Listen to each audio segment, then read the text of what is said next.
Ada 3 komponen pokok dalam Islam ya, yang mungkin kita sudah paham, dengar-dengar. 1, syariat. 2, tarekat. Yang ketiga itu hakikat. Saya ulangi sekilas, syariat itu adalah himpunan ajaran di dalam Islam. Jadi itu disebut sebagai syariat. Sekarang apa perbedaan syariat dengan fikih? Kalau syariat itu seluruh ajaran dalam Islam, sementara fikih itu hasil dari pemahaman para ulama tentang hukum Islam. Jadi produksi para ulama tentang hukum Islam yang digali dari Quran, dari hadis, dari perbuatan para sahabat dan lain semacamnya. Nah, hasilnya itu disebut fikih berkaitan dengan hukum Islam. Sementara kalau syariat itu masih bahan asli dari Al-Quran, dari hadis, itu namanya syariat keseluruhannya, baik berkaitan dengan fikih maupun tak berkaitan dengan fikih. Misalnya berkaitan dengan akhlak, berkaitan dengan tasawuf dan seterusnya. Nah, syariat ini jangan sampai dibikin nganggur. Nganggur itu bagaimana? Kita paham tapi tak mengamalkan. Nah, paham tak mengamalkan itu berarti membiarkan syariat terbengkalai. Terus di atasnya syariat ini adalah pengamalannya. Pengamalan syariat itu disebut thariqah. Pengamalan syariat.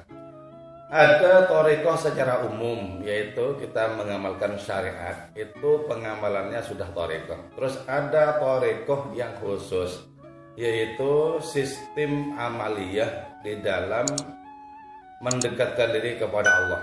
Contoh, thariqah qadiriyah, yaitu berbagai macam wiridan, amalan yang diwariskan, yang dikomandani oleh Syekh Abdul Qadir Jailani. Apa sebelumnya tidak ada? Ada, cuman yang menyusun adanya wiridan itu, menentukan untuk diamalkan itu beliau. Amalannya sudah ada, orang yang diamalkan itu la ilaha illallah, kan dari masa Nabi memang sudah ada. Sudah ada. Nah, thariqah yang pertama itu umum, yang kedua itu thariqah yang terlembagakan, yaitu amalan-amalan tertentu yang dipakai oleh para penganutnya untuk mensucikan batin, untuk membersihkan jiwa dan pikiran, untuk mendekatkan diri kepada Allah Ta'ala. Itu thariqah yang khusus, yang terlembagakan. Terus di atasnya thariqah ini hakikat. Apa itu hakikat? Yaitu kita menemukan permata, menemukan mutiara dalam hubungan rohani dengan Allah. Misal kita mengerjakan kebaikan kok enak rasanya, kita melaksanakan sholat lezat rasanya. Nah, nikmatnya melakukan kebaikan itu namanya hakikat. Karena itu disimbolkan dengan permata, sesuatu yang berharga.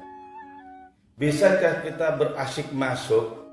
Bisakah kita bercinta dengan Allah ketika kita sholat atau zikiran? Kalau sudah bisa merasakan Allah sebagai sumber kenikmatan, itu berarti kita sudah sampai di hakikat.